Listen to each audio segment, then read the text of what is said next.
Halo semuanya, selamat datang kembali di channel Alur Cerita ini. Sebelum kita mulai jangan lupa untuk tekan tombol like dan subscribe, agar kalian bisa selalu update cerita-cerita seru dan menarik di channel ini. Mari kita game on. Bab 521. Liluo sedang duduk di kamarnya, menatap buku dan pikirannya di tempat lain. Suara sower di kamar sebelah sangat mengganggu. Jiang Qinghe sedang mandi di sana. Tentu saja mereka telah mandi bersama ketika mereka masih kecil. Namun saat mereka masih anak-anak, dan sejak usia mereka mulai menyadari perbedaan antara pria dan wanita, kebiasaan mandi bersama telah berhenti.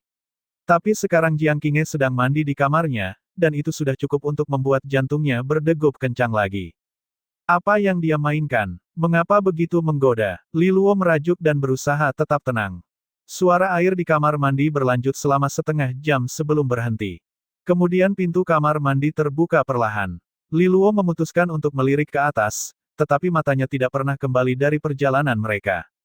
Rambut panjang Jiang Qinghe tergerai, masih basah. Dia mengenakan piyama putih longgar, yang diakui Liluo sebagai miliknya, yang ditinggalkannya di kamar mandi. Bahkan dengan perbedaan ukuran, tubuh indah Jiang Qinghe mengisi piyama dengan menarik di semua tempat yang tepat.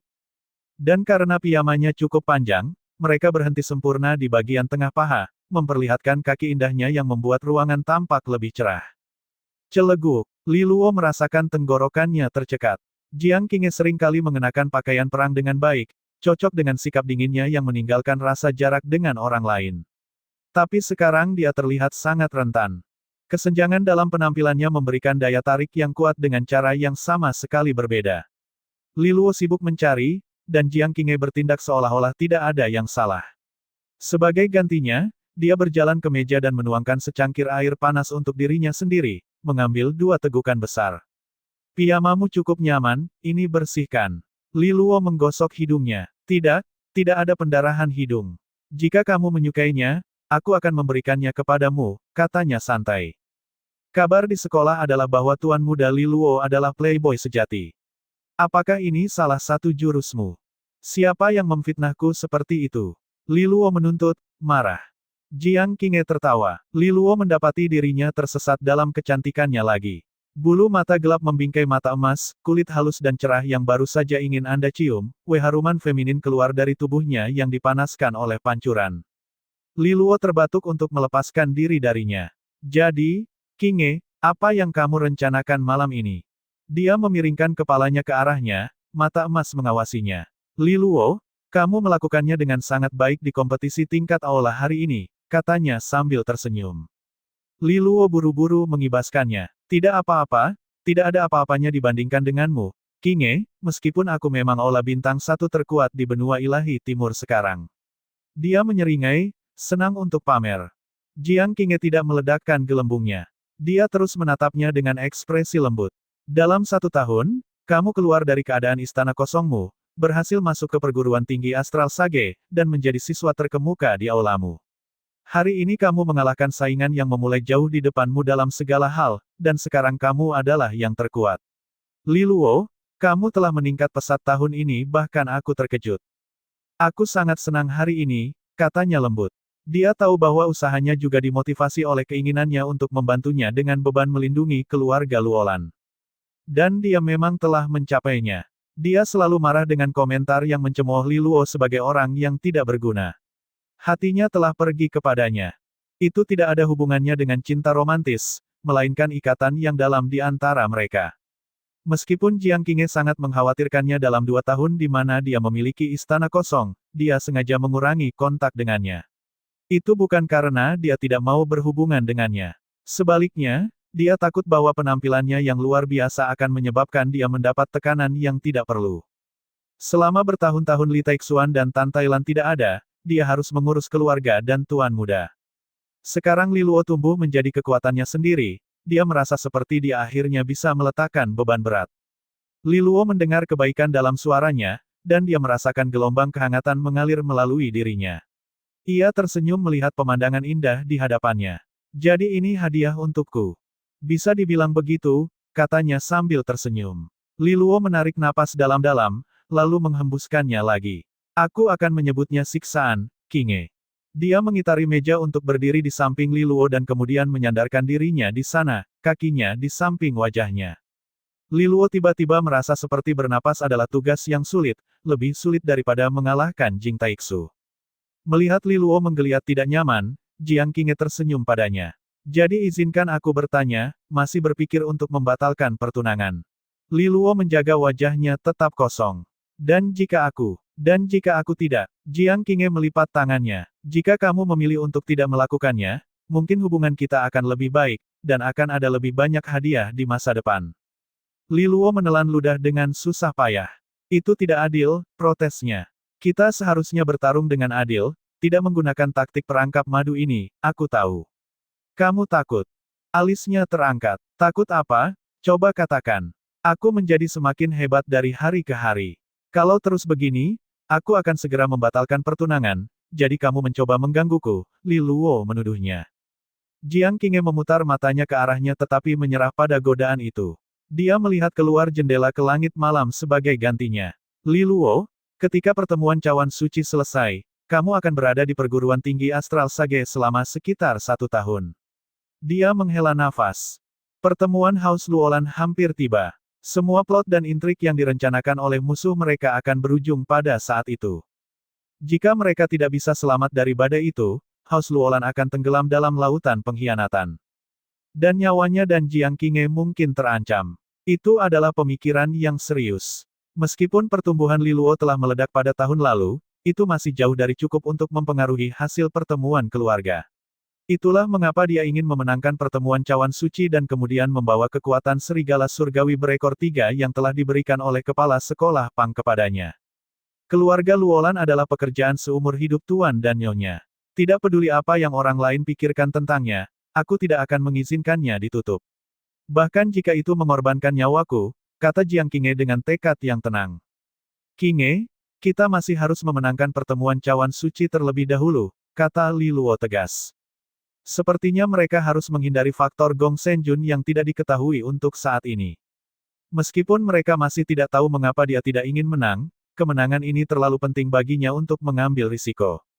Dimengerti, kata Jiang Qinghe. Dia meregangkan tubuh dengan malas hingga setinggi mungkin, sampai bahkan piyama yang longgar menunjukkan bagian perut yang besar yang membuat mata Li Luo melotot.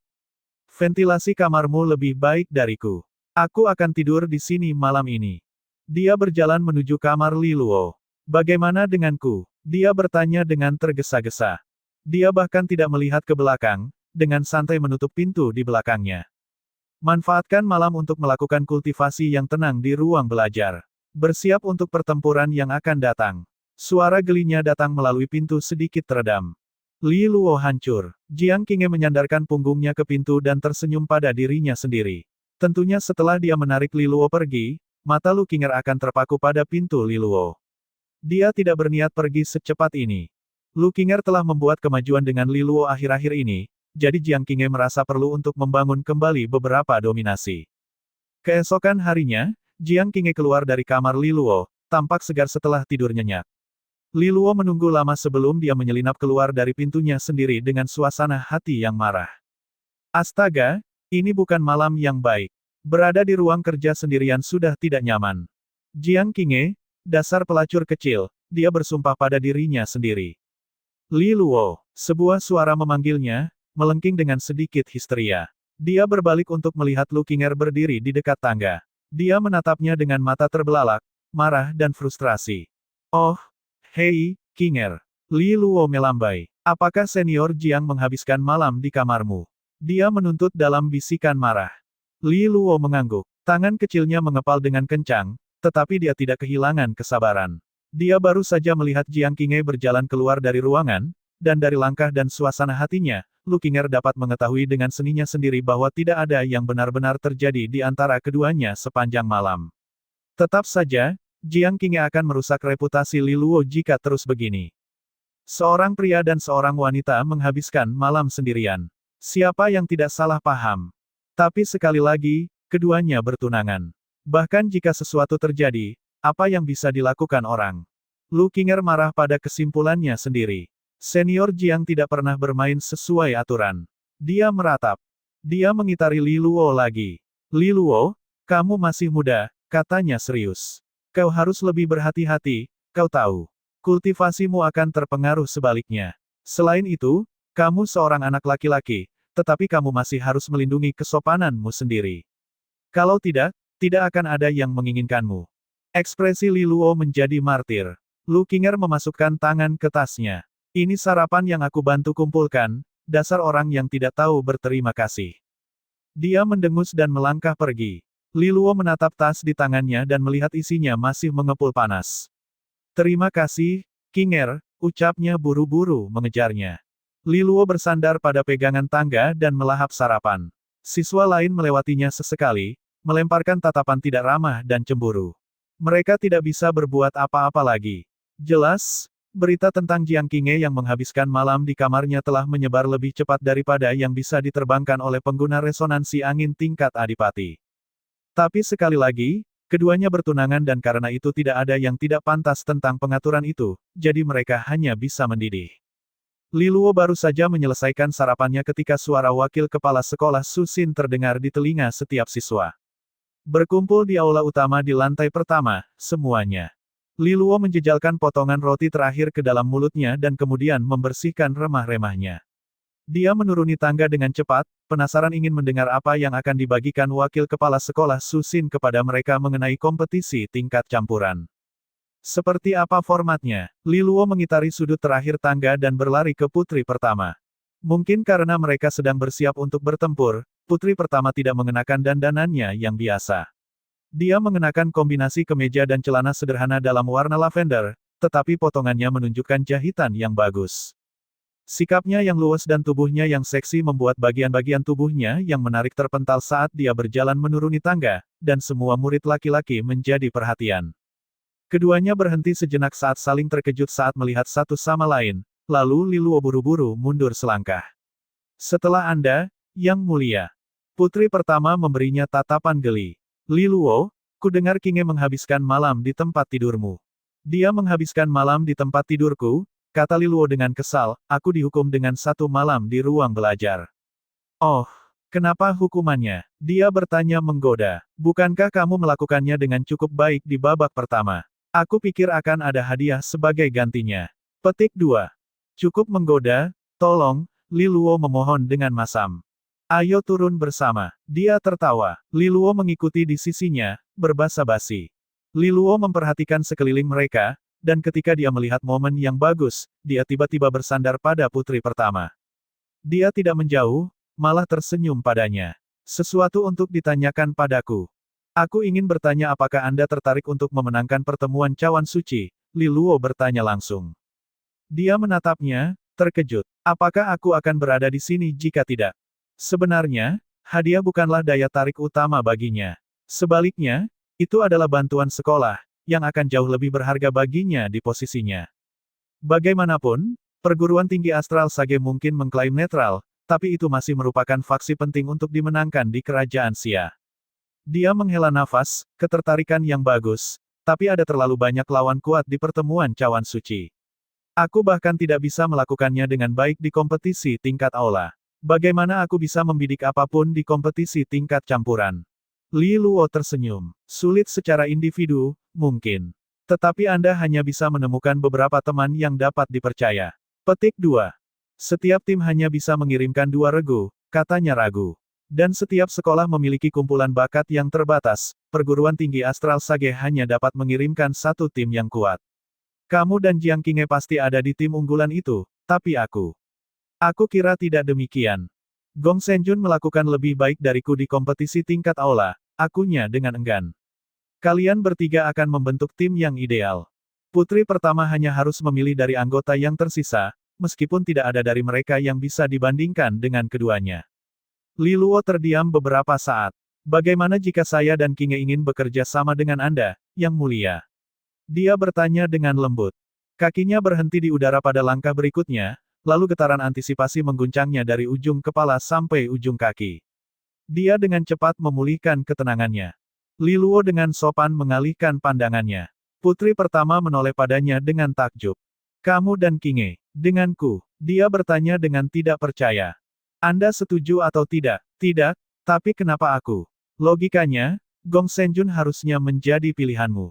Karena putri pertama cantik dan baik, dan itu membuat kelompok kami menjadi tempat yang lebih baik. Dia memutar matanya ke arahnya. Li Luo, ini bukan waktunya bercanda. Apakah saya akan bercanda tentang hal seperti ini, Yang Mulia? Li Luo berkata dengan senyum serius. Dan jangan repot-repot bertanya padaku mengapa juga. Qing'e memerintahkanku. Mungkin dia lebih mempercayaimu daripada dia. Putri pertama tersenyum tanpa sadar meskipun dirinya sendiri. Apakah Qing'e benar-benar berpikir seperti itu? Atau mungkin Yang Mulia berpikir bahwa ini akan menjadi kesalahan, dan Anda jauh lebih lemah dari senior Gong Senjun. Tidak mungkin. Putri pertama berkata dengan marah. Potensinya mungkin sangat dalam, tetapi aku tidak melihat diriku jauh lebih lemah darinya. Dan dengan dukungan Qing'e, aku tidak takut pada siapapun, bahkan Gong Senjun atau Lan Lan.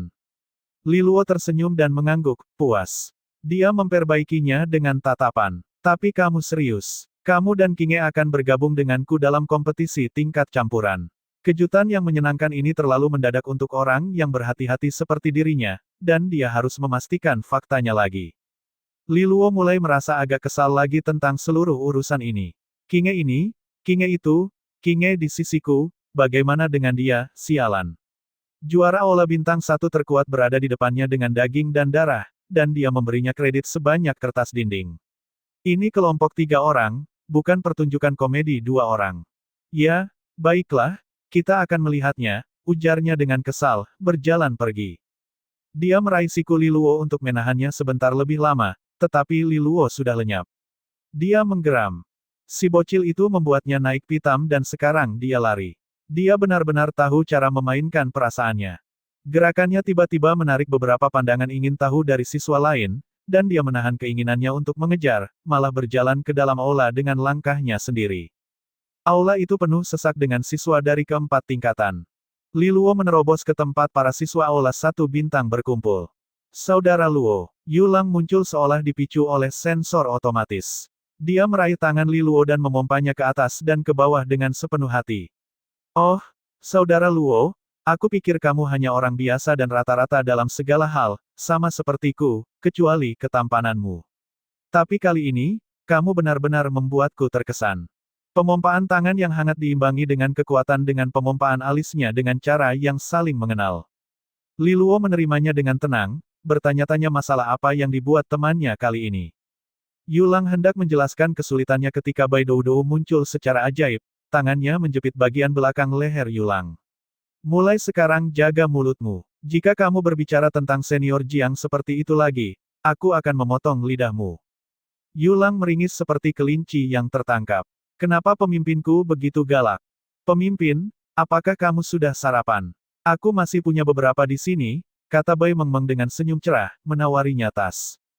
Terima kasih, tapi Qinger sudah memberiku beberapa, katanya sambil tersenyum. Yulang terperanjat. Mengapa beberapa orang baru saja bangun dengan kemenangan di saku? Senior Jiang di tempat tidur sepanjang malam, lalu Lu Qinger memberinya makan di pagi hari. Jika itu bukan surga, dia tidak tahu apa itu. Bai Mengmeng tersenyum dan mengangguk, menyimpan tasnya.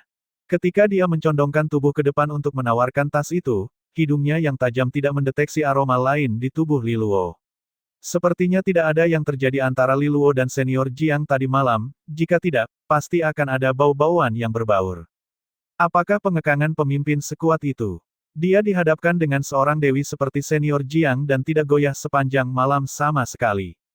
Bahkan Bai Mengmeng harus memberinya rasa hormat untuk itu. Benar-benar pantas sebagai pemimpinnya. Sementara spekulasi rahasia berlanjut, aula besar terdiam saat wakil kepala sekolah Susin masuk, naik ke atas panggung. Dia tersenyum pada mereka dan bertepuk tangan 2 kali untuk menarik perhatian mereka.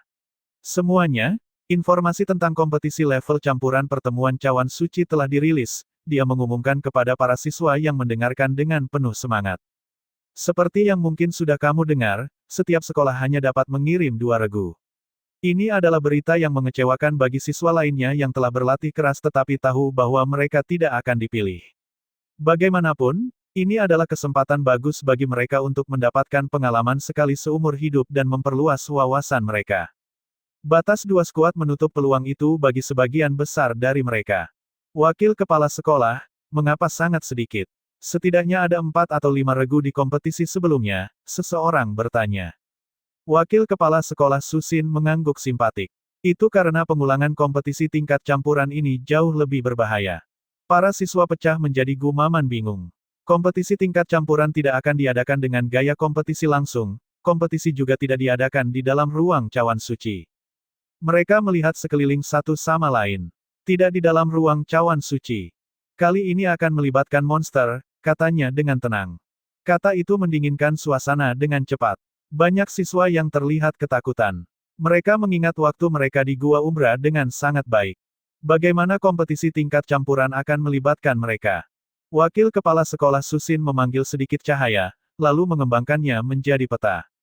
Liluo melihat medan dengan cermat, tetapi dia tidak dapat menemukan topografi yang dikenalnya. Ini sama sekali tidak berada di kerajaan Xia. Ini adalah Kekaisaran Angin Hitam, yang terletak di utara benua ilahi timur. Ini adalah negara yang luas, sebanding dengan kerajaan Xia, dan juga kuat. Terlepas dari reputasinya, itu bertemu dengan bencana yang mengerikan dalam 3 tahun terakhir, dan seluruh bangsa hancur. Alasan untuk ini adalah perguruan tinggi angin hitam, atau lebih tepatnya Gua Umbra yang seharusnya dijaga oleh perguruan tinggi angin hitam. Untuk beberapa alasan, ada pelanggaran yang tidak ditemukan tepat waktu. Akibatnya, para monster memasuki perguruan tinggi angin hitam dan menghancurkannya. Kekaisaran angin hitam tidak ada lagi. Seluruh wilayah penuh dengan para monster yang berkeliaran di daratan. Kita menyebut fenomena seperti itu sebagai bencana monster. Tidak ada kehidupan sama sekali di dalam negeri, katanya pelan. Para siswa jatuh ke dalam keheningan yang hening. Perguruan tinggi bijak Kekaisaran Angin Hitam telah gagal.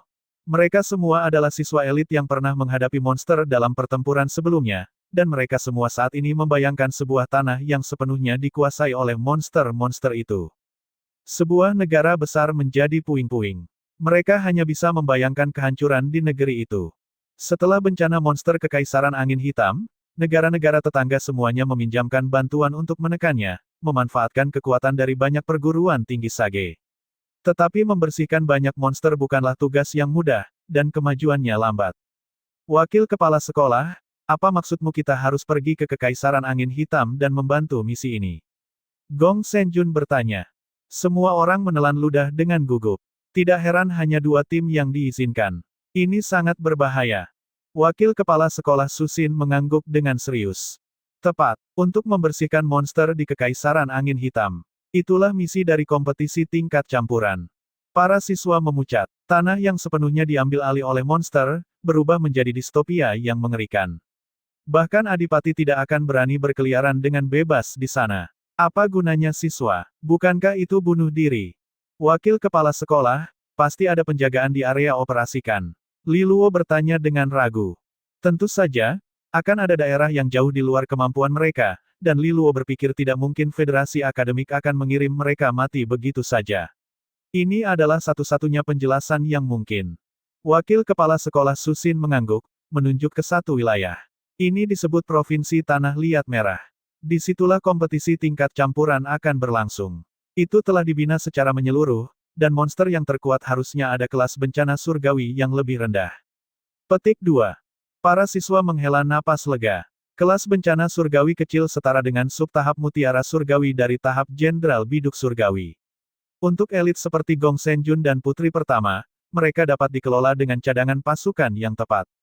Setelah kompetisi dimulai, regu akan diangkut ke berbagai lokasi di seluruh provinsi Tanah Liat Merah, kalian juga akan menerima peta. Tujuannya adalah untuk membersihkan area tersebut dan membersihkan semua monster. Itu kemudian akan dihitung dengan poin, sebuah proses yang kalian semua kenal, kita menggunakan sistem yang sama untuk Gua Umbra kita sendiri. Tujuan akhirnya adalah ibu kota provinsi Tanah Liat Merah, kota Batu Ruset, katanya sambil menunjuk simbol tengkorak di tengah provinsi. Setelah kota Batu Ruset dibersihkan, kompetisi tingkat campuran berakhir. Tapi izinkan aku mengingatkan kalian, katanya, menatap wajah mereka masing-masing dengan serius, kota Batu Ruset adalah tempat polusi yang paling kuat. Bahkan mungkin ada monster kelas bencana surgawi yang lebih besar di sana pada saat itu. Berhati-hatilah.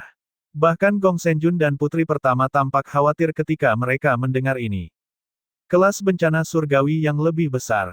Sekuat kultivator tahap resonansi surgawi. Ini akan menjadi tantangan yang melelahkan. Aula itu sangat sunyi. Banyak siswa terkejut dengan gagasan menghadapi monster kelas bencana surgawi yang lebih besar. Sekarang mereka tahu mengapa kompetisi tingkat campuran ini berbeda. Memang, siswa yang lebih lemah seperti mereka hanya akan dirugikan jika mereka berpartisipasi. Meskipun sekolah pasti akan memberikan perlindungan, monster terlalu mematikan dan rumit. Korupsi bisa menyerang dari segala arah. Bukan hanya mereka, bahkan Liluo khawatir dengan gagasan tentang monster kelas bencana surgawi yang lebih besar. Dia telah menghadapi satu sebelumnya, iblis yang menyeringai di gua umbra mereka sendiri. Saat itu, Jiang Qinghe telah memberikan semua yang dia miliki, berakhir dengan luka serius sementara hanya sedikit ketidaknyamanan untuk itu. Jika bukan karena serigala surgawi berekor 3 yang pada akhirnya dia bujuk, semua siswa akan mati di tangannya. Meskipun mereka akhirnya mengatasinya, Liluo tanpa sadar akan tersentak setiap kali dia melihat seseorang tersenyum untuk waktu yang lama setelah itu. Sedikit sisa trauma. Itulah betapa menakutkannya monster kelas bencana surgawi. Dan sekarang mereka seharusnya membersihkan provinsi dengan monster seperti itu. Apakah sekolah benar-benar kekurangan tenaga kerja? Dia menghela nafas. Yah, setidaknya akan ada 2 pemain utama dalam skuadnya. Pada level seperti ini, mereka akan menjadi petarung utama, sementara seorang kultivator master resonansi yang lemah seperti dirinya dapat mendukung mereka dengan sebaik-baiknya. Tentu saja, dia punya semacam cadangan sendiri. Liluo menyentuh gelang merah tua di pergelangan tangannya. Di dalamnya terperangkap serigala surgawi berekor 3 yang telah mengalahkan iblis yang menyeringai. Menurut kepala sekolah Pang, serigala surgawi berekor 3 ini adalah sesuatu yang istimewa. Itu sudah berada di puncak kekuatan Jenderal Biduk Surgawi, setara dengan seorang kultivator tahap resonansi surgawi. Kembali ke Gua Umbra, ketika putri pertama bergegas ke penyelamatannya, dia merasa bahwa dia akan mati karenanya juga jika bukan karena segel yang diberikan kepala sekolah Pang kepadanya. Ini adalah tugas yang berbahaya dan berisiko, tetapi sebagai anggota perguruan tinggi Sage, membersihkan monster adalah bagian dari tugas kita. Tidak perlu terlalu memikirkan hal ini. Anggap saja itu sebagai misi lain ke Gua Umbra. Kedua regu akan dipimpin oleh Gong Senjun dan Gong Luanyu. Mendengar pencalonannya, Gong Senjun dan putri pertama berdiri dengan tenang. Meskipun mereka juga terintimidasi oleh gagasan untuk menghadapi monster kelas bencana surgawi, mereka menangani berita dengan penuh percaya diri, sesuai dengan status mereka sebagai bangsawan dan 2 siswa terkuat yang hadir. Mereka memiliki pengalaman berurusan dengan monster dari kelas itu sebelumnya. Selanjutnya kedua regu membutuhkan 2 anggota lagi masing-masing. Menurut aturan, tidak boleh ada 2 anggota di tingkat aula yang sama. Jiang Qinghe, Liluo, kalian berdua tidak ingin berpisahkan. Katanya sedikit nakal. Ada segelintir tawa iri dari yang lain, sebagian besar ditujukan pada Liluo. Meskipun penampilan Liluo luar biasa, banyak yang masih menganggapnya lebih rendah dari dewi mereka, senior Jiang. Tidak seperti orang yang peduli tentang apa yang mereka pikirkan.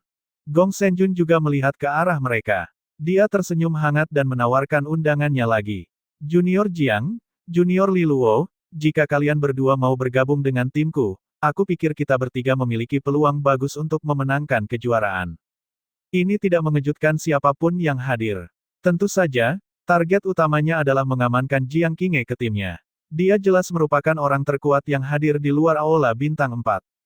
Jelas merupakan aset yang bagus untuk tim.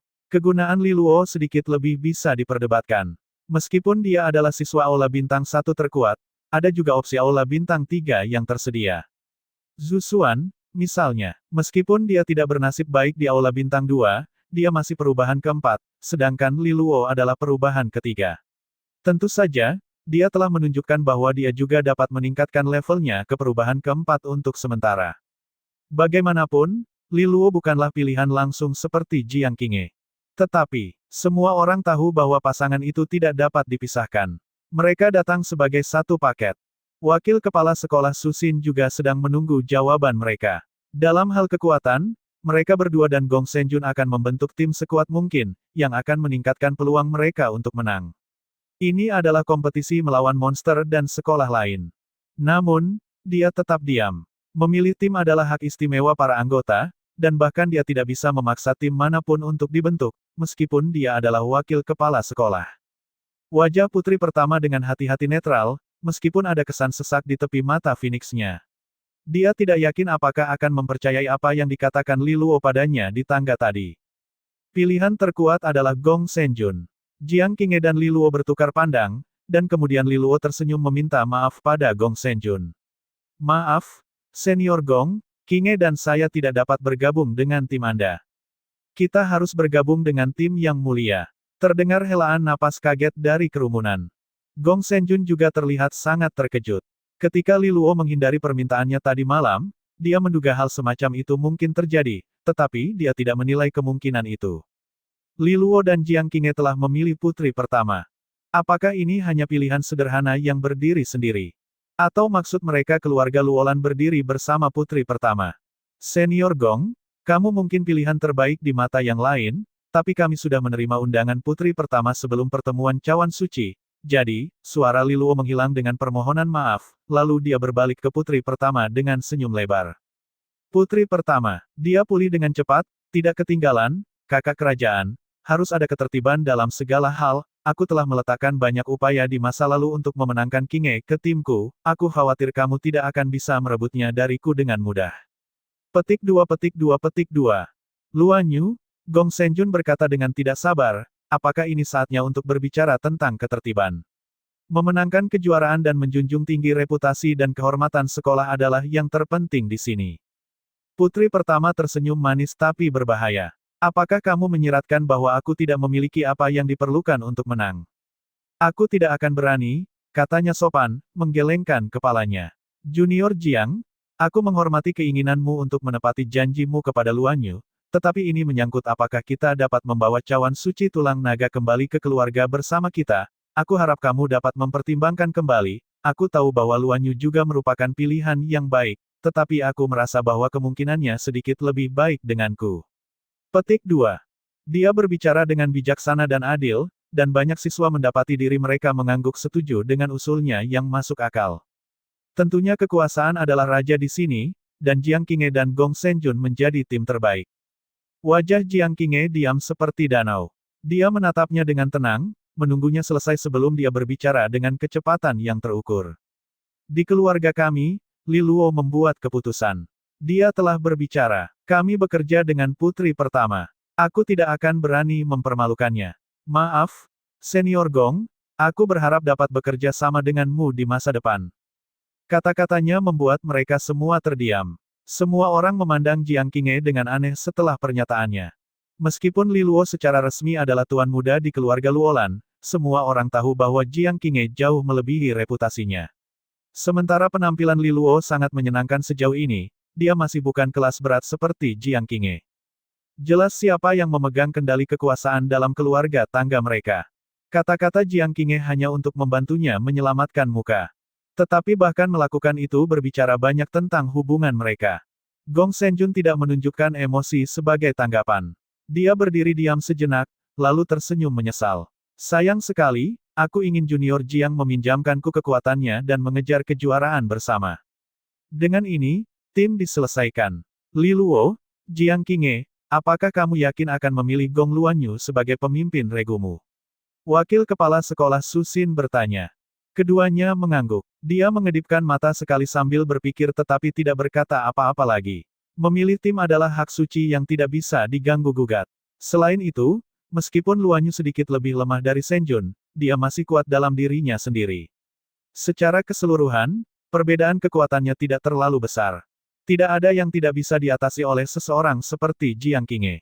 Adapun Li Luo, dia adalah burung pipit bonus yang melayang di pertandingan. Begitulah kasus untuk kompetisi tingkat campuran. Baiklah, kalau begitu, kalian bertiga membentuk tim, aku harap kalian dapat bekerja sama dengan baik dan membawa lebih banyak kesuksesan ke sekolah kita. Ketiganya mengangguk mantap. Wakil kepala sekolah Susin kembali ke Gong Senjun. Yah, kalau begitu, sepertinya kamu harus menemukan dua anggota regu lain, katanya dengan simpati. Apapun yang terbaik untuk sekolah, kata Gong Senjun dengan anggukan yang menyenangkan. Jika kami menang, tidak ada lagi yang penting. Bahkan Susin mendapati dirinya mengangguk pada sikap ini. Dia benar-benar memenuhi reputasinya sebagai siswa terkemuka di perguruan tinggi Astral Sage. Gong Senjun memilih Du Ze Honglian dari Aula Bintang 3 dan Zhu Xuan dari Aula Bintang 3 sebagai dua rekan regunya. Keduanya dengan senang hati menerima.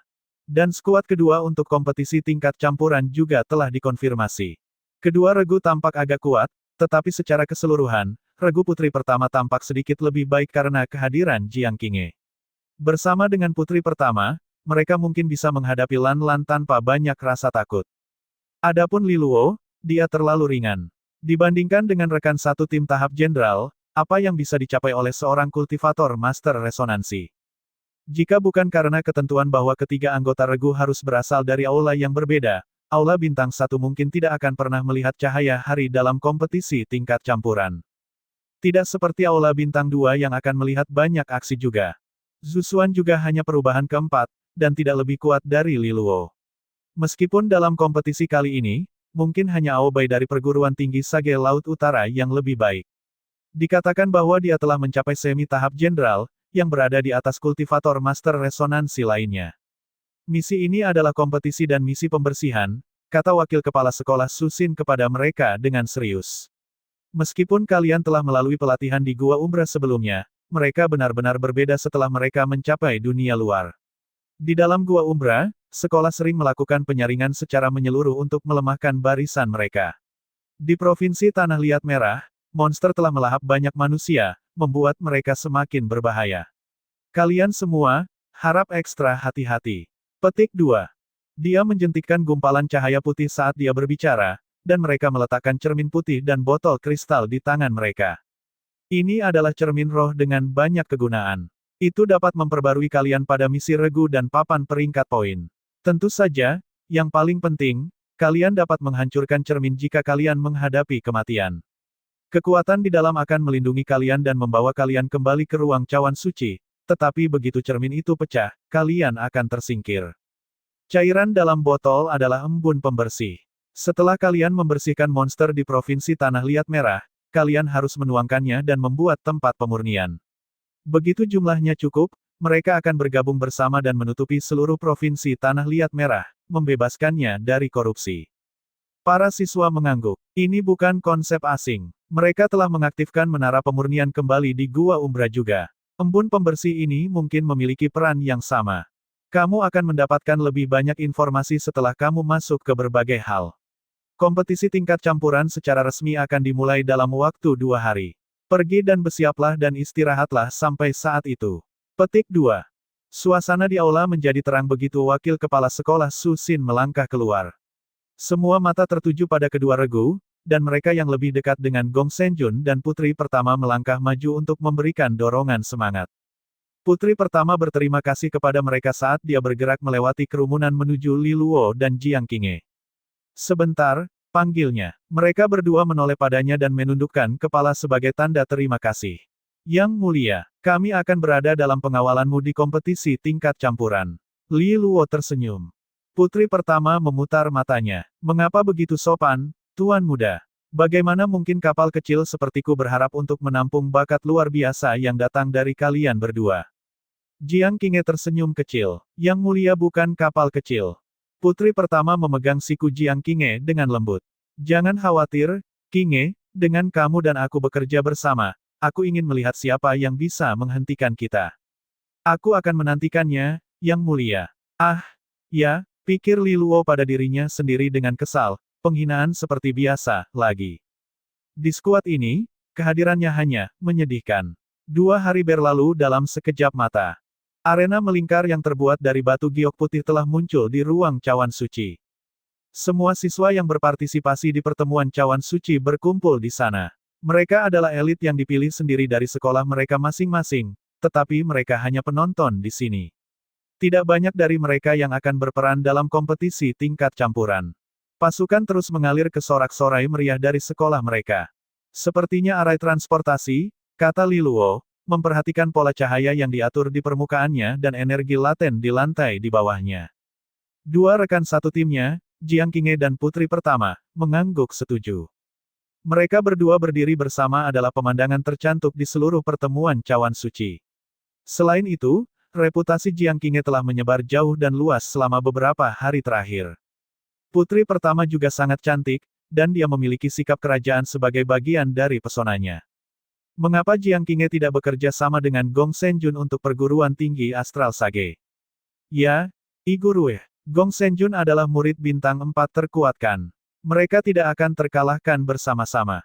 Kalian tidak cukup menghargai putri pertama kerajaan Xia. Dia tidak jauh lebih lemah dari Gong Senjun. Dengan Jiang Qinghe di sampingnya, mereka masih sangat kuat. Oh dan Li Luo juga, hehehe, satu regu dengan 2 murid terkuat. Itu sakit. Ah, tapi satu-satunya bintang Li Luo. Keuntungannya dibatalkan oleh siswa Aula Bintang 2 yang memiliki 1 tahun kultivasi ekstra padanya. Dia mungkin kuat, tapi bagaimana dia bisa berharap untuk dibandingkan dengan Aobai dari perguruan tinggi Sage Laut Utara? Yah, kupikir skuad terkuat secara keseluruhan masih milik perguruan tinggi Sage tercerahkan.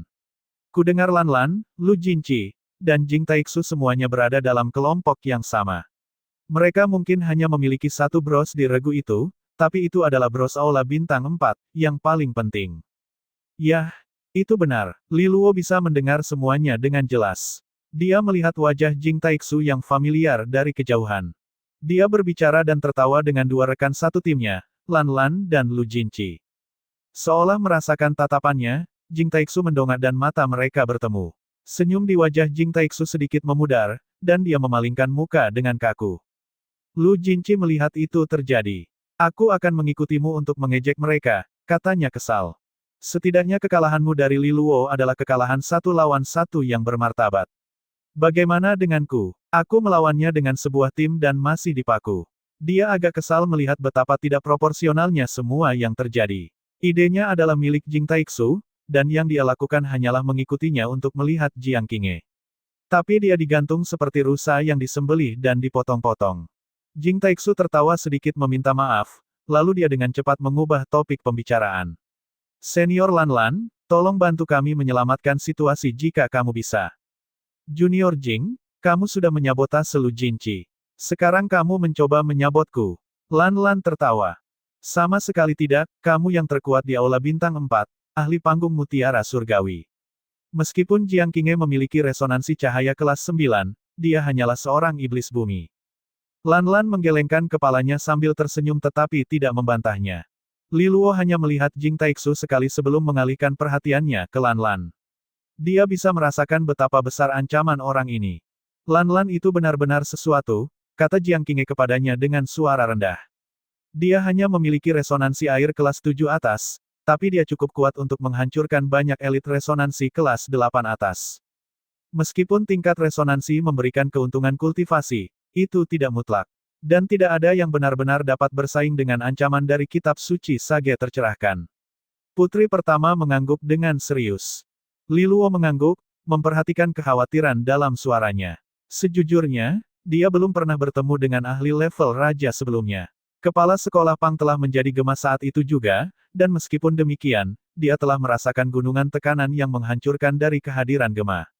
Lan Lan telah berhasil mengolah kitab suci Sage yang tercerahkan meskipun begitu.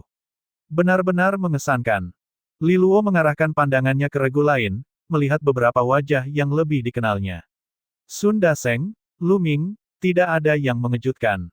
Mereka jelas merupakan siswa Aula Bintang 1 yang bertahan melawan yang terbaik dari Aula Bintang 3. Tiba-tiba, tatapan Li Luo berhenti. Dia melihat orang yang tampan, seperti pangeran dengan kipas di tangan, dan dia mengenali orang itu dari informasi yang mereka terima. Murid terkuat dari Aula Bintang 3, Aobai dari perguruan tinggi Sage Laut Utara. Meskipun dia belum sepenuhnya menembus tahap iblis bumi, istana iblis miliknya sudah mulai terbentuk.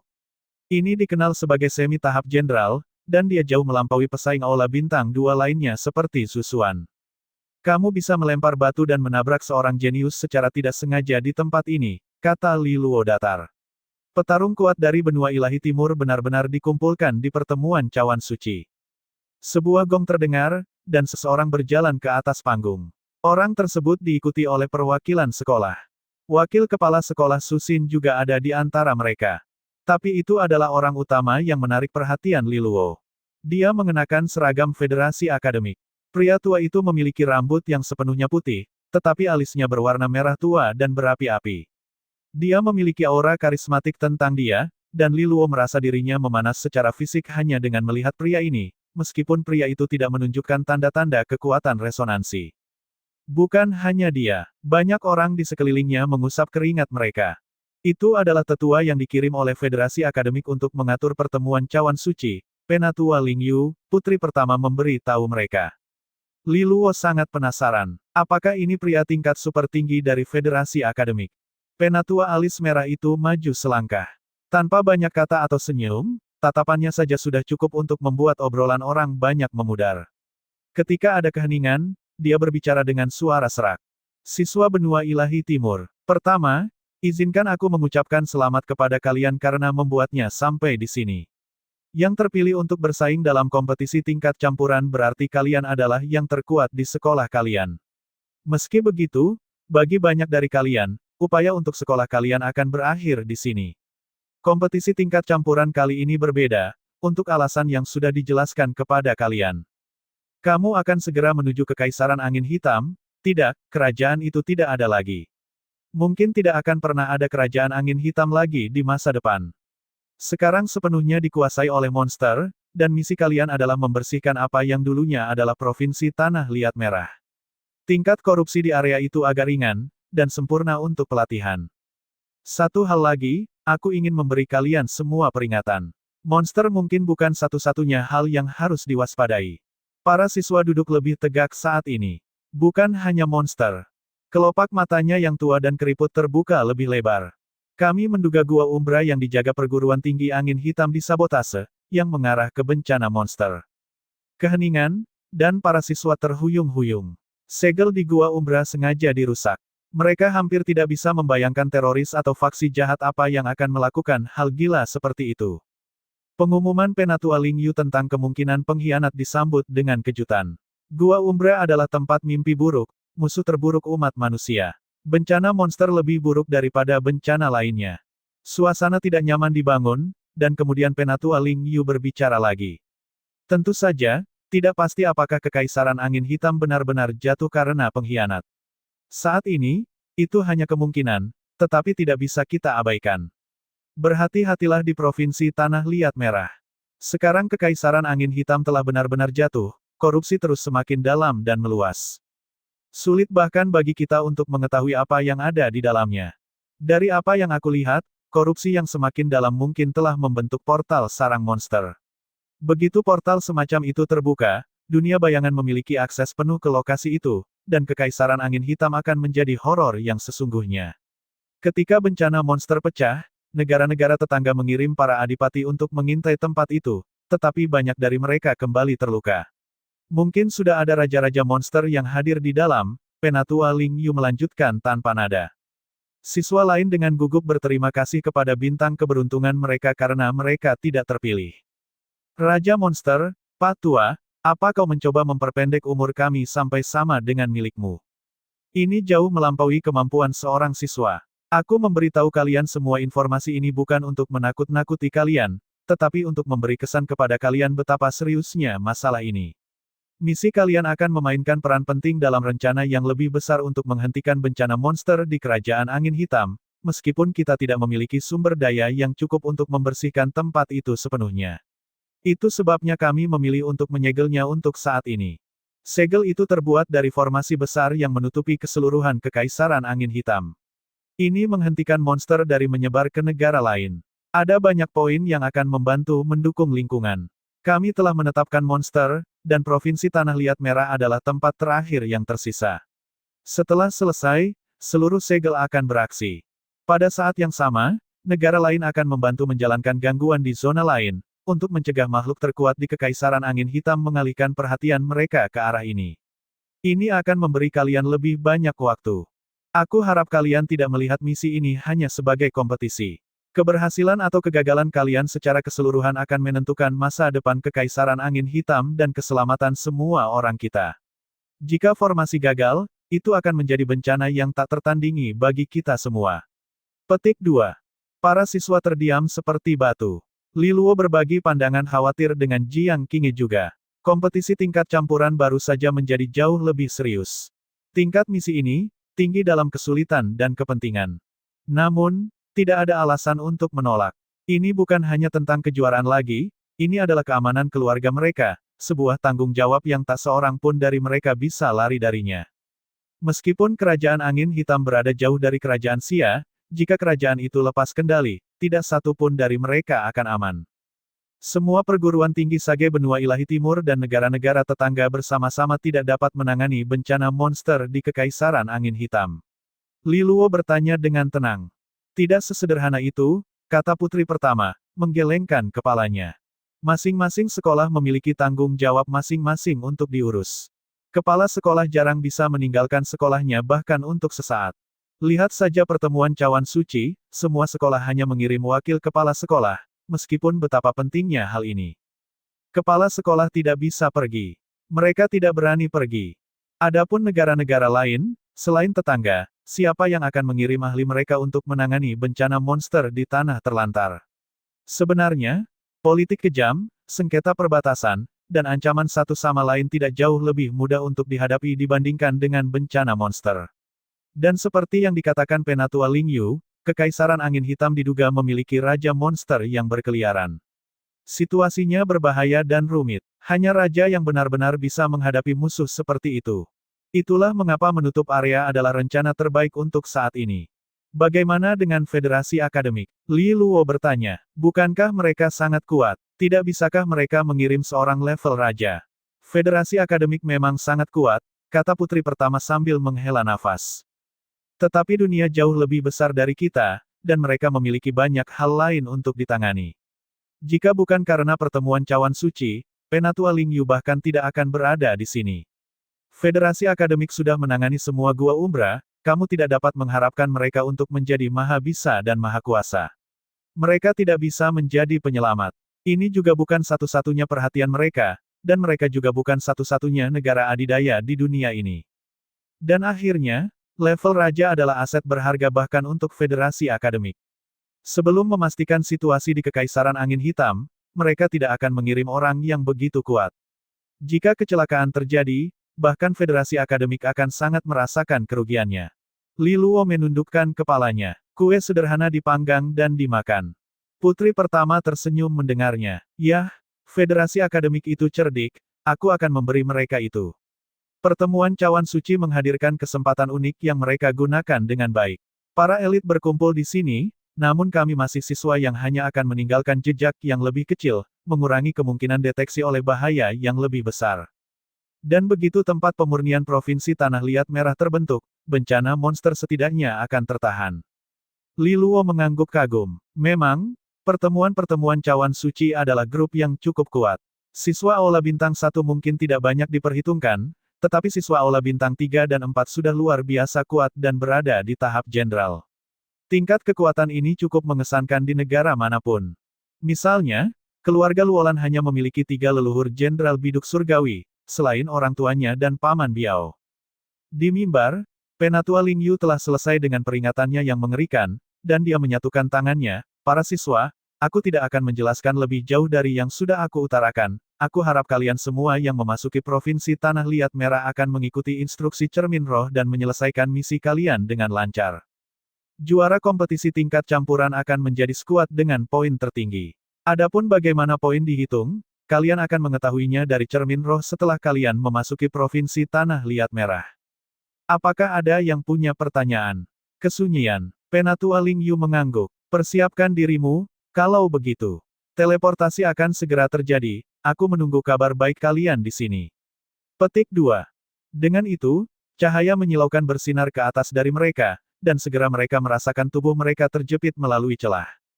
Ruang di sekitar arena batu giok putih mulai berputar dan melengkung. Kurang dari 1 menit kemudian, energi meningkat ke tingkat kritis, dan masing-masing dari mereka diteleportasi. Di luar area, siswa lain memperhatikan mereka pergi, berharap mereka baik-baik saja di hati mereka. Kompetisi tingkat campuran telah resmi dimulai. Ketika teleportasi yang memusingkan berakhir, Li Luo membuka matanya dan kemudian membukanya lebih lebar. Langit di depannya berwarna hijau keabu-abuan yang suram. Kabut hijau gelap, beracun, menggantung di udara, memberi kesan suram pada permukaan tanah. Dari sekelilingnya terdengar bisikan-bisikan rendah yang mempermainkan emosi negatifnya. Li Luo merasa seperti kembali ke Gua Umbra. Ini adalah Provinsi Tanah Liat Merah. Suara Jiang Qinghe datang dari belakangnya. Dia dengan hati-hati mempelajari lingkungan mereka juga. Putri pertama membungkuk dan mengambil segenggam tanah. Itu adalah warna merah tanah. Seharusnya benar. Provinsi Tanah Liat Merah menghasilkan biji merah yang menciptakan logam khusus yang menarik listrik saat ditempa. Itulah sebabnya guntur sering terdengar di Provinsi Tanah Liat Merah, dan juga bagaimana wilayah itu mendapatkan namanya. Jadi, apa rencananya, pemimpin? Li Luo tersenyum. Wow, sungguh suatu kehormatan disebut pemimpin oleh siswa Aula Bintang 1 terkuat, goda putri pertama saat dia mengeluarkan cermin rohnya dan mengaktifkannya. Sebuah peta bersinar darinya, ditutupi dengan banyak titik merah. Ini adalah peta Provinsi Tanah Liat Merah, dan titik-titik merah itu adalah berbagai kota di dalamnya. Kita saat ini berada di pinggiran wilayah barat, kata putri pertama, menunjuk dengan jari ramping. Dusun-dusun ini adalah tempat yang harus kita lewati, dan kamu dapat melihat bahwa titik-titik cahaya yang lebih besar menunjukkan kota yang lebih besar. Korupsi pasti akan lebih dalam di sana, dan di sana juga monster harus lebih kuat dan lebih banyak jumlahnya. Tentu saja, itu di mana kita bisa mendapatkan banyak poin. Sepertinya ada 3 tingkatan poin yang bisa diperoleh. Tingkat 1 adalah dusun dan kota terpencil di pinggiran. Kerusakannya ringan, dan seharusnya mudah dibersihkan. Begitu embun pembersih ditempatkan di tengahnya, kita mendapatkan 5.000 poin. Level 2 akan menjadi kota yang lebih besar. Ini bernilai 20.000 poin jika kita dapat menempatkan embun pembersih dengan sukses. Tingkat 3 hanya mencakup segelintir kota, aku menghitung mungkin paling banyak selusin atau lebih di seluruh provinsi Tanah Liat Merah. Itu bernilai 50.000 poin. Sistem yang sangat akrab, Li Luo mengamati dengan datar. Ya, itu persis sama dengan apa yang digunakan sekolah kita di Gua Umbra. Kurasa itu berhasil, jadi mereka mengadopsinya, kata Jiang Qinghe. Li Luo ingat bahwa menara pemurnian di Gua Umbra juga telah dibagi menjadi 3 tingkat. Sebagai pengingat, poin ini tidak hanya digunakan untuk kejuaraan. Poin sekolah juga terikat padanya, yang berarti kita dapat menyimpannya setelah kompetisi dan dapat menebus sumber daya kultivasi kembali di sekolah, kata putri pertama kepada mereka, dalam humor yang baik. Itu sangat murah hati. Li Luo sekarang bersemangat. Ini adalah jumlah poin yang sangat besar. Bahkan dibagi 3, itu adalah tangkapan yang sangat besar jika mereka bisa membersihkan beberapa kota, jauh lebih banyak daripada yang akan mereka dapatkan di Gua Umbra. Itu karena misinya sangat berbahaya, Jiang Qinghe mengingatkannya dengan lembut. Putri pertama mengangguk setuju. Juga, poinnya tidak sepenting memenangkan pertemuan cawan suci. Keuntungannya bahkan tidak dekat. Jadi tujuan kita di sini adalah tetap memenangkannya. Baik Li Luo dan Jiang Qinghe setuju dengan sepenuh hati. Poin sekolah adalah manisan ceri di atas, tetapi mereka tidak boleh melupakan kue itu sendiri. Fokus pada hadiah. Poin sekolah benar-benar hadiah hiburan bagi regu yang tidak bisa menang. Bagaimana dengan yang ini di tengah? Berapa nilainya? Li Luo menunjuk ke titik merah yang menyeramkan di tengah. Dia tahu itu adalah tujuan akhir mereka, kota Batu Ruset. 500.000. Li Luo menarik napas dengan tajam. Itu terlalu tinggi, tentu saja. Kota itu saja mungkin sama dengan semua kota tingkat 3 yang ditambahkan bersama-sama. 500.000? Tapi mungkin tidak ada satu regu yang bisa mengambil semuanya sendiri, Jiang Qinghe mengingatkannya. Li Luo harus setuju. Semua regu akan berkumpul di kota Batu Ruset pada akhirnya. Sebagai tujuan akhir dari kompetisi tingkat campuran, korupsi paling kental di sana. Dan jika ada monster kelas bencana surgawi di sana, satu regu saja tidak akan cukup. Harus ada kerjasama, dan 500.000 poin harus dibagi. Kita mungkin tidak bisa mendapatkan semuanya, tetapi jika kita bisa mendapatkan setengahnya saja, kita akan mendapatkan poin besar, kata putri pertama riang. Yah, baiklah. Li Luo menggosok tangannya. Sepertinya kita harus membawa nyali kita di sana. Jiang Qinghe dan putri pertama memelototinya. Dia benar-benar berbicara besar untuk seorang pria yang tidak akan melakukan angkat berat. Oh, dan apakah kalian melihat kota ini? Putri pertama menunjuk ke titik merah besar yang lain, yang digariskan dengan batas kuning samar. Kota tingkat 3 ini adalah tujuan wajib, kamu dapat menganggapnya sebagai misi utama yang telah ditetapkan oleh penyelenggara untuk kita. Jika kota itu tidak diambil, kita tidak hanya tidak bisa mendapatkan poin, kita bahkan akan dihukum dengan jumlah poin yang sesuai. Rahang Li Luo jatuh. Sistem poin negatif. Putri pertama mengangguk. Jika penyelenggara telah membatasinya seperti itu, maka itu pasti lokasi yang sangat penting. Mungkin poin kunci untuk formasi, Jiang Qinghe menawarkan. Li Luo mengangkat bahu. Yah, aku pemukul lalat di sini. Apapun keputusan nonaku. Oh, kamu anak yang baik, kata putri pertama nakal, mengulurkan tangan untuk mengacak-acak rambut perak Li Luo. Li Luo buru-buru merunduk. Hati-hati, Qingge akan cemburu. Aku tidak akan cemburu pada playboy sepertimu, kata Jiang Qingge tanpa henti. Jangan memfitnahku, protes Li Luo, aku Li Luo, air paling murni, kristal paling jernih. Putri pertama menyaksikan kedua olok-olok itu. Dia belum pernah melihat sisi Jiang Qingge yang lebih hidup ini sebelumnya di sekolah. Hanya dengan Li Luo, kekakuannya tampak sedikit mencair. Tiba-tiba, putri pertama membeku, berbalik ke arah lain. Sesuatu di sana. Jiang Qingge berbalik menghadap ke arah yang sama juga. Li Luo lebih lambat, mengejar mereka dengan sekuat tenaga. Beberapa menit kemudian, mereka mencapai lereng yang tinggi dan melihat ke dusun kecil yang tertutup kabut abu-abu gelap. Mereka dapat melihat bahwa ada pergerakan yang tidak wajar di dalam kota. Mereka saling memandang, membenarkan pikiran mereka. Sebuah klaster lain. Kabut abu-abu kehijauan menggantung di luar tembok kota, melingkar di sekelilingnya seperti kawat berduri halus. Di dalam asap, sosok-sosok melayang di sana-sini, dan mata penduduk desa melesat ke sana kemari, dengan putus asa mencoba melacak pergerakan mereka. Akhirnya, mereka muncul dari kegelapan, makhluk seperti serigala dengan wajah manusia yang menakutkan dan 4 anggota badan yang tampak seperti tangan manusia. Mata manusia mereka berkilauan dengan kedengkian liar, terpaku pada dinding yang menghalangi mereka. Mereka berkeliaran di sekeliling luar, untuk sementara ditahan oleh cahaya kemasan redup yang menutupi dinding. Sumber kekuatan ini adalah jimat harimau emas yang melayang di udara, dikelilingi oleh taring emas kecil. Kadang-kadang, monster akan berteriak seperti bayi dan kemudian melompat ke jimat. Dan taringnya akan segera mencabik-cabiknya menjadi bubur hitam. Hal ini mengakibatkan tumpukan bubur lumpur busuk yang tumbuh di bagian bawah jimat, yang mengerikan untuk dilihat. Gangguan dalam kabut. Penduduk desa mundur ketakutan, dan manusia serigala tinggi berjalan keluar. Yang ini punya 2 wajah. Manusia serigala bermuka 2, teriak penduduk desa dengan cemas. Komandan, kita hancur sekarang. Jimat harimau mungkin tidak bisa menahannya. Mereka melihat ke arah seorang pria parubaya dengan wajah muram. Dia memompa lengan yang berotot. Kita harus bertahan, apapun yang terjadi. Dia mendesak. Jika kita gagal di sini, semua orang di desa akan mati. Aku tidak ingin ibuku dimakan oleh semua hal kotor itu. Lakukan untuk keluargamu. Ayo. Yang lain mengangguk muram dan mengencangkan cengkeraman mereka pada senjata mereka, memanggil kekuatan resonansi apa yang mereka bisa. Dia menghela nafas lega setelah melihat semangatnya kembali naik dan kemudian kembali ke depan dengan cemberut. Nama pria ini adalah Huang Lou. Dia adalah seorang kultivator iblis bumi, di tingkat istana iblis pertama. Dia adalah seorang komandan pertahanan kota di masa kejayaan Kekaisaran Angin Hitam. Tapi semua itu menghilang menjadi asap begitu bencana monster pecah.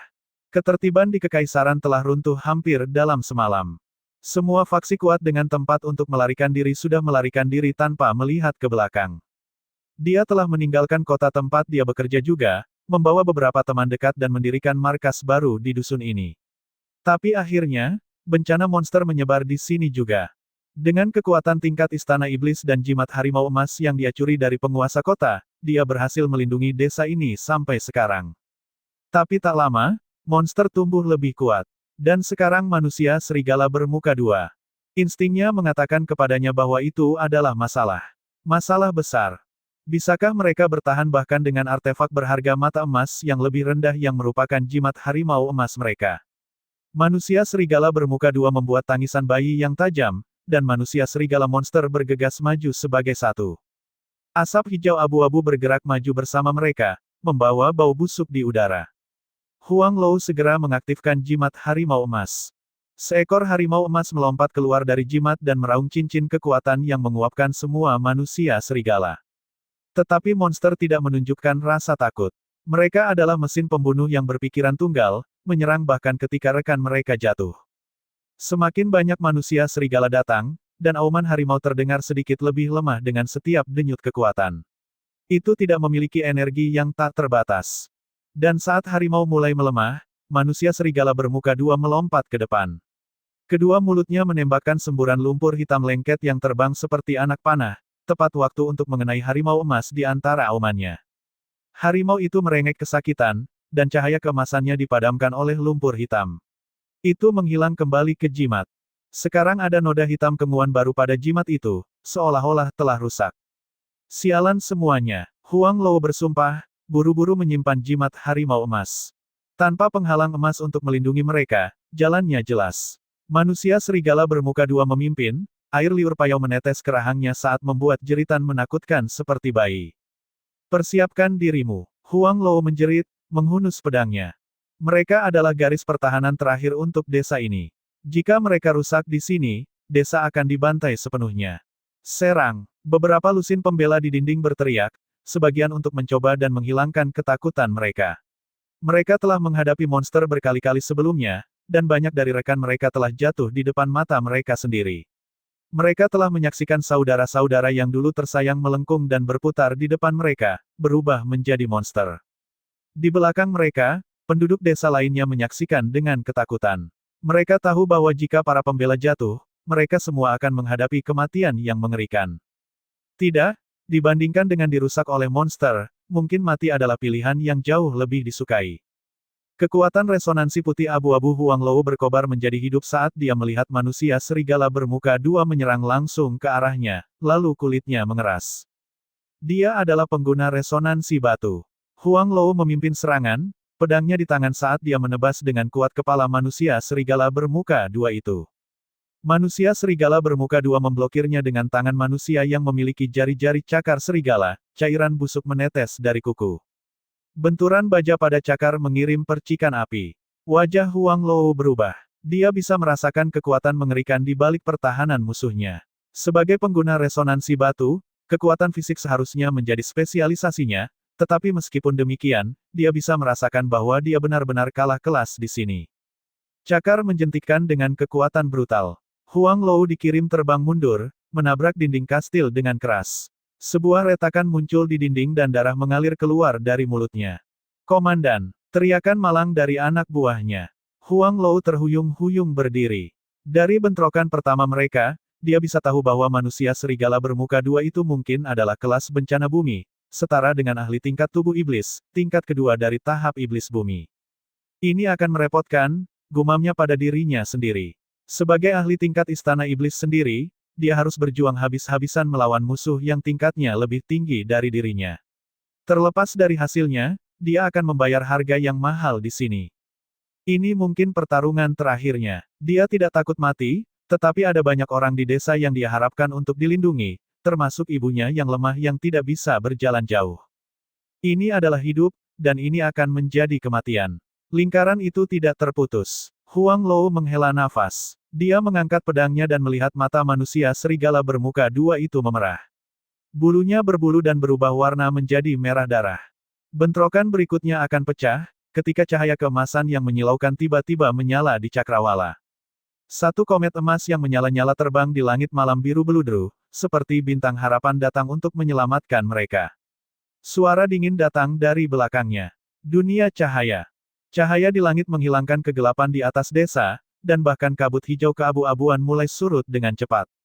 Ada kekuatan yang sangat murni yang tiba. Manusia serigala biasa menjerit dan mencicit saat mereka mulai menghilang. Bahkan empedu manusia serigala bermuka dua sudah mulai mengering. Monster itu melolong marah, mengarahkan matanya yang gila ke arah cahaya dan melompat ke arahnya.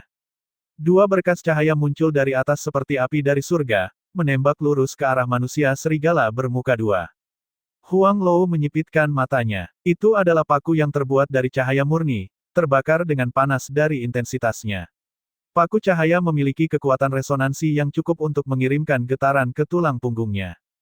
Getaran ketakutan dan rasa takjub menghantamnya, tetapi juga getaran sukacita. Ini adalah energi resonansi cahaya. Mereka akan diselamatkan oleh ahli resonansi cahaya. Puji surga, manusia serigala bermuka dua merasakan bahaya di balik serangan itu dan menembakkan dua kepulan asap hitam lagi dari mulutnya. Mereka membentuk dua cakar seperti awan yang terbang ke arah paku.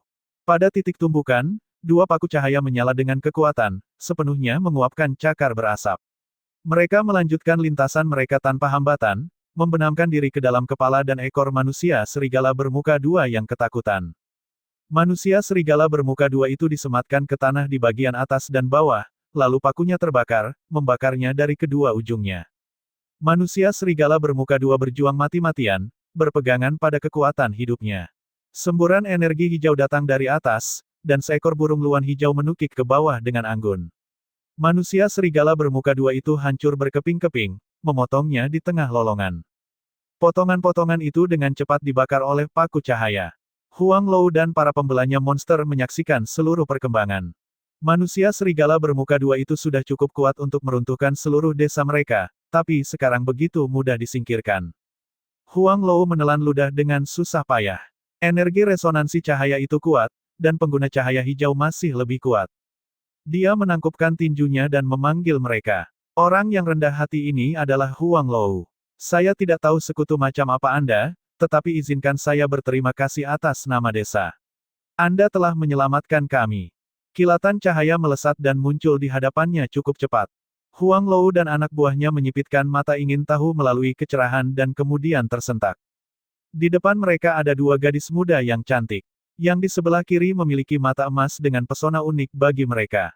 Dia terlihat keren dan menyendiri, namun energi resonansi cahaya keemasan yang dia pancarkan memenuhi mereka semua dengan rasa lega. Yang di sebelah kanan adalah kecantikan luar dunia ini dengan ekspresi ramah di wajah malaikatnya. Dia tampak jauh lebih mudah didekati daripada rekannya pada pandangan pertama, tetapi ada sesuatu tentang cara dia menahan diri, apakah ini ahli jenderal biduk surgawi.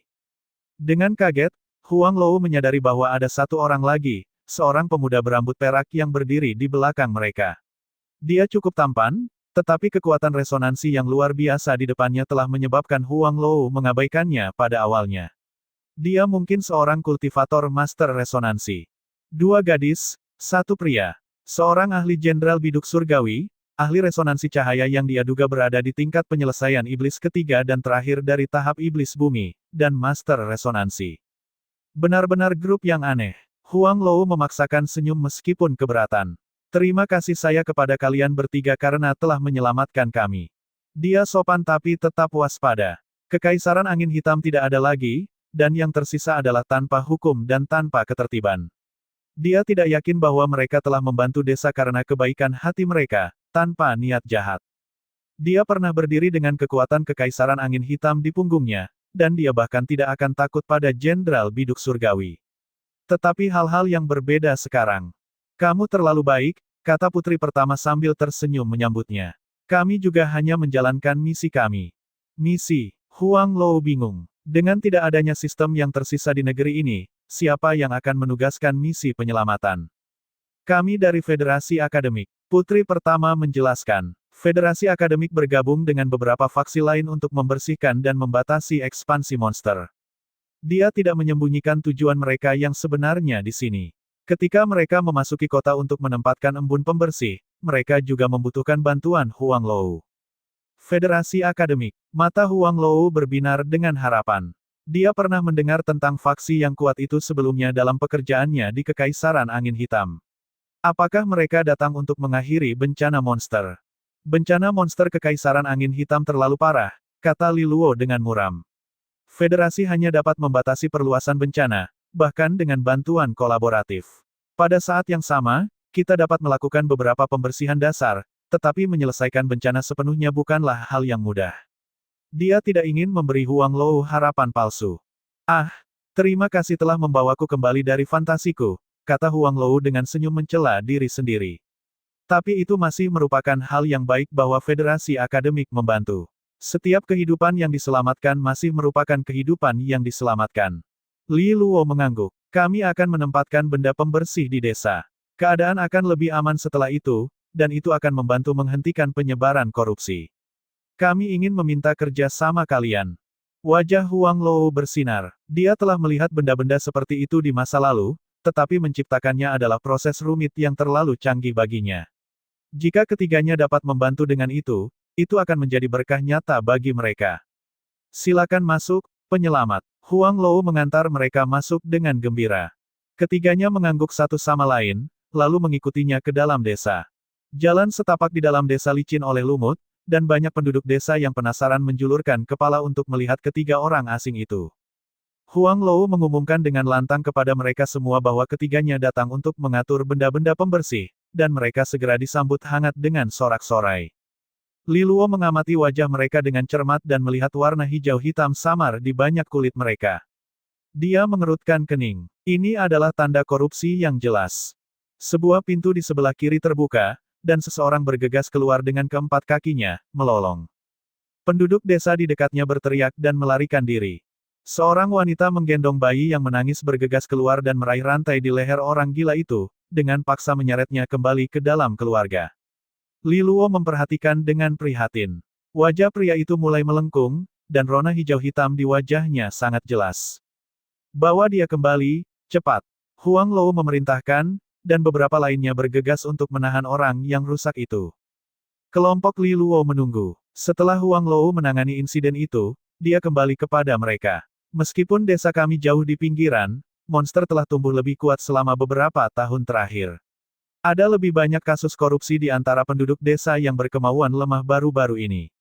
Mereka kehilangan akal sehat. Kenapa kamu tidak menghancurkan mereka? Li Luo bertanya dengan hati-hati. Huang Lou menghela nafas. Komunitas erat di sebuah desa kecil. Pria itu punya istri dan anak, seperti yang kau lihat. Kita tidak bisa benar-benar membunuhnya tepat di depan mereka, setidaknya tidak sebelum dia benar-benar kehilangan kendali. Hati Li Luo terasa berat.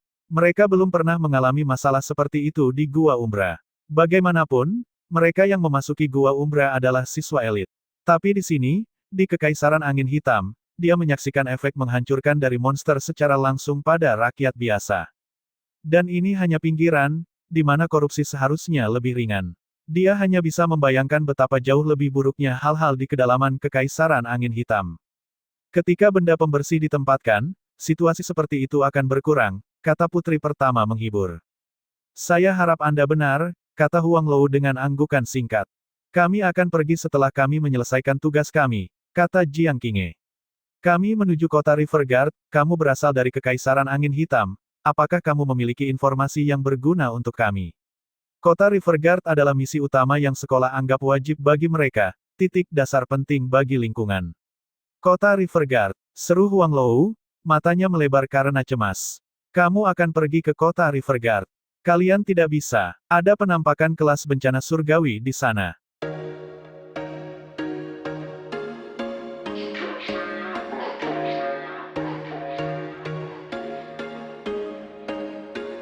There was once a day that I would pray for you. I'd go and misbehave just so you'd notice too. Sneaking looks up and down from across the room. Damn, what a hell of a